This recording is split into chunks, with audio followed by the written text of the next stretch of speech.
yung overvotes na yan. Kung ang overvotes siguro ay nasa mga 2 milyon lang, I can say na talaga siguro nagkamali yung 2 milyon. Pero 16.8 milyon, ganun karami ang Pilipino na hindi marunong bumoto. At samantalang ginagawa na natin to every 3 years. For the past how many elections already?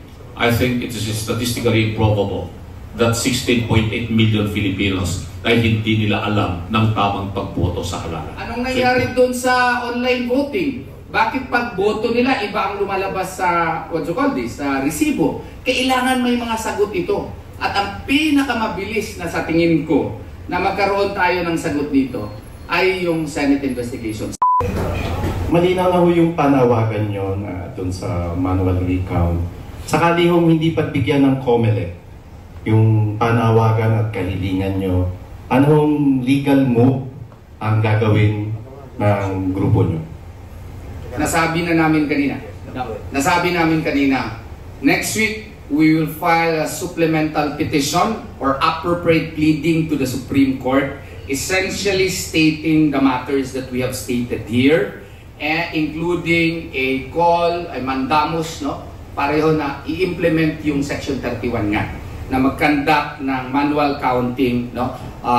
I-order yung Commission on Elections to perform its duty under the 1987 Constitution. Kasi nasa batas eh.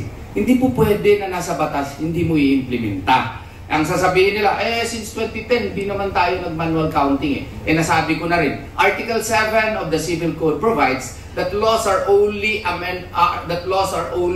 amended by subsequent laws. And its non-use, non-practice is not an excuse for its non-implementation. Even if there is a custom to the contrary, even if there is a practice to the contrary, it is still the mandate of the COMELEC to implement what should be implemented. And since Section 31 mandates that there should be manual counting, dapat ginawa po nila yun.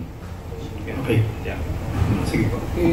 If I may respectfully add, more than what we can do now, I would like to reiterate my earlier call, yung mga natulungan ng malaking bahagi ni Pangulong Duterte sa kanyang pag-endorso, ganun din ni Vice President Inday Sara Duterte. We should lead a whole-of-nation approach in really overhauling our election system.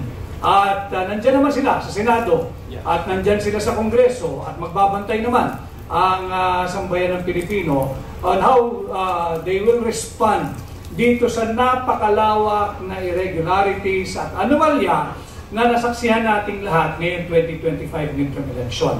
Kanya, more than the pending case or petition before the Supreme Court, importante yung mga natulungan ng malaking bahagi ng endorsement ni Pangulong Duterte at ni Vice President Inday Sara Duterte. It's time for them to rise to the occasion at talagang suriin ano ba yung kinakailangan gawin in preparation for the presidential election in 2028. So that we have to really start early para hindi na tayo babalik doon sa vicious cycle na kinulang sa oras, kinulang sa panahon.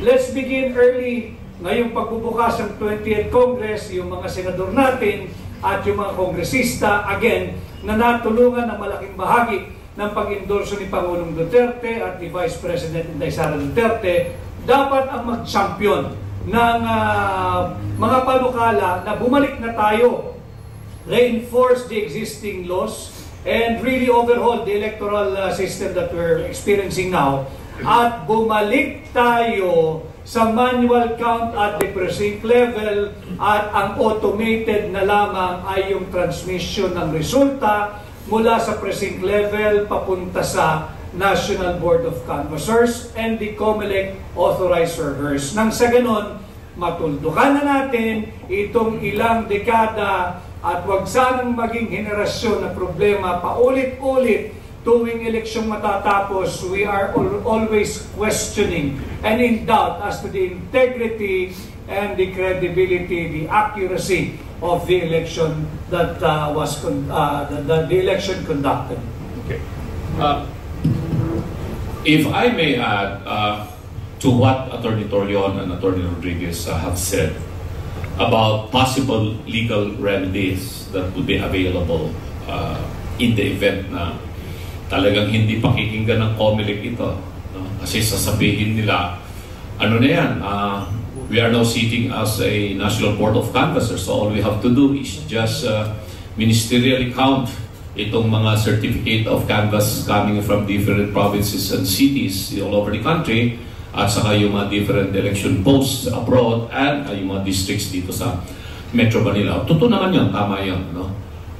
In the same manner, sabi ni Atty. Torion that we are going to file whatever supplemental pleadings with the pending petition we already filed before the Supreme Court, which is also correct. And then Atty. Vic mentioned about the legislative remedies that may be introduced by our allies in Congress and in the Senate, who have been supported by President Duterte and Vice President Sara. But I think there is one other legal remedy that we can explore pursuant to the provision of the Constitution on the right of information on matters of public concern. Because we have the right to know the actual event or the actual information of what transpired in those overvotes. So we are thinking of filing a petition before the COMELEC, not as a National Board of Canvassers, but as a commission. We have to do that kasi meron tayong tinatawag po na exhaustion of administrative remedies. Hindi kami pwedeng dumiretso kagad sa Supreme Court. We cannot also file that in the Senate Electoral Tribunal because we are not filing an election protest. What we can do is file the corresponding petition, which we are going to study very carefully the rules of the COMELEC. Petition for the COMELEC to count these overvotes of 16.8 million. For sure, the COMELEC will deny probably our petition. But our petition will now have the basis to file the necessary petition up to the Supreme Court on a petition for certiorari under Rule 65 of the Rules of Court, which is a special civil action. Dahil hindi naman po ito magiging forum shopping because this will be a new petition, it is a new cause of action, different from the same petition that we earlier filed before the Supreme Court. So we are thinking of that, we are anchoring our cause of action on the right of information of the people on matters of public concern pursuant to the Bill of Rights of the Constitution. So pwede po namin gawin yon, specifically targeted only on the 16.8 million overvotes. Kasi talaga hindi ako naniniwala na ganun karami yung overvotes na yan.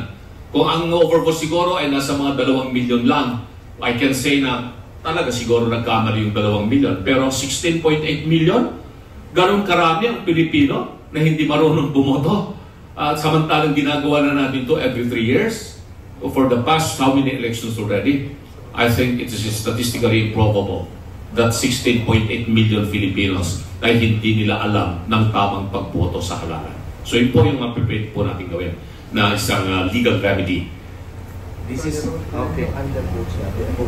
This is the beauty if you have many brains working together.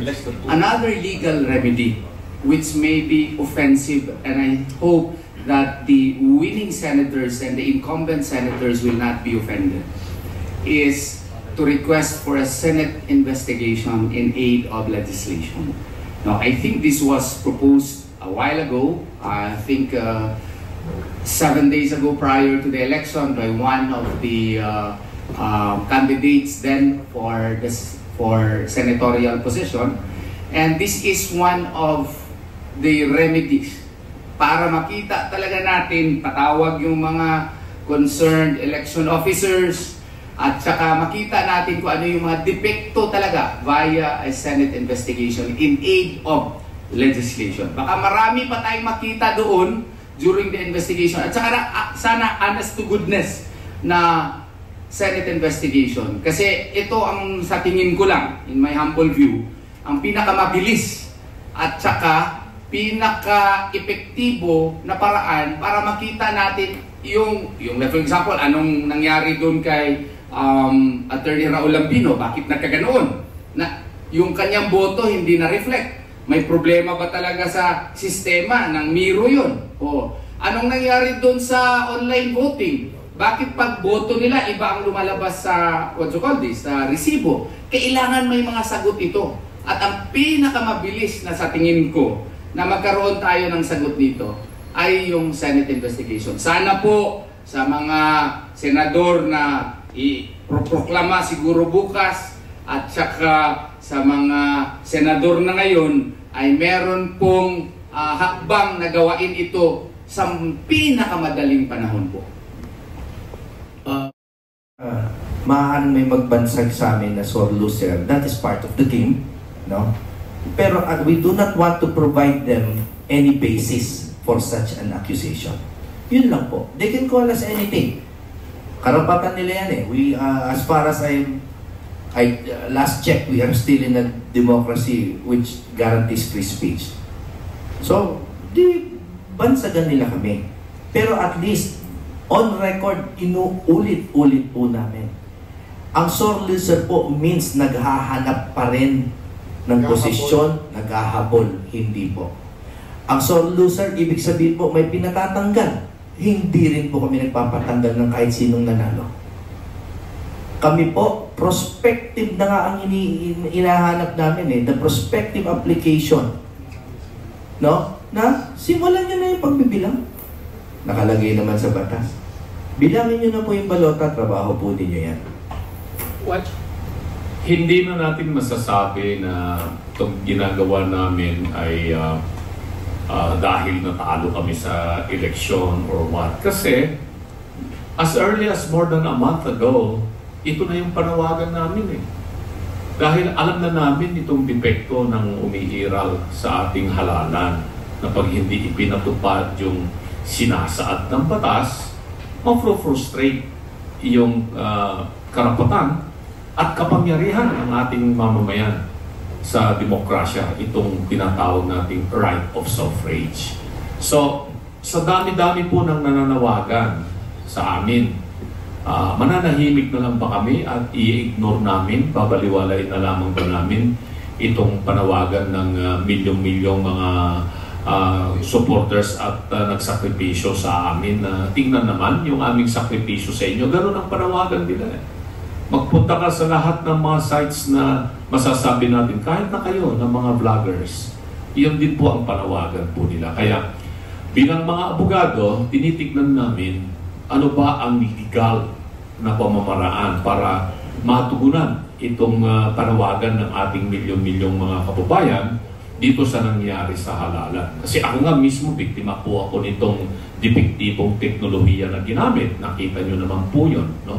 Kaya bilang isang may konting kaalaman sa batas, no? Hindi namin nga sinasabi, walang nag-claim sa amin dito. Kaya kung nag-claim kami ng posisyon, election protest yung aming isasampa. Pero hindi po kami isasampa ng election protest. Hindi naman kami humihingi ng suspension of the proclamation of winners na gagawin po yan ng COMELEC bukas. Pagkatapos po nilang makanvas, ewan ko kung abunin pa nila yung 100% na canvas. Pero if they have already canvassed so many certificates, pwede sila mag-proclaim pag makikita naman na hindi na mamimiligro, magbabago ang resulta.